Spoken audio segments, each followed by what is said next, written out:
Здравейте, включваме се от метростанция Варда, Слънчевата полянка, на която правя измервания. Ето на там е юг, слънчевото целия ден. Датата е 12 януари.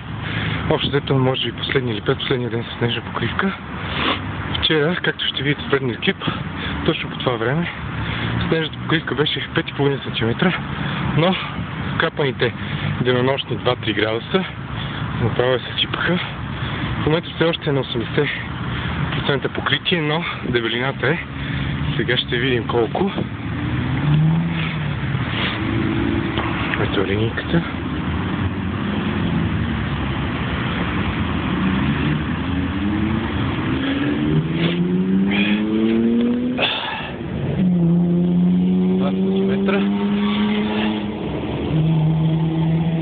Сантиметра.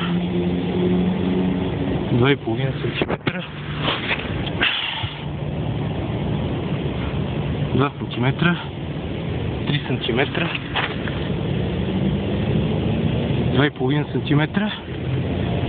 2 сантиметра. Около 2,2 сантиметра. Вчера водихме на младост, но днес, поради по-високата средноденонощна температура от вчера до днес, на обяд, я губиме на младост вече с около сантиметър, но дано да издържим заедно с тях поне още 1-2 дена. Добре да кажа, че се включвам и вчера и днес за Синопа в 13:45, в момента е 13:50.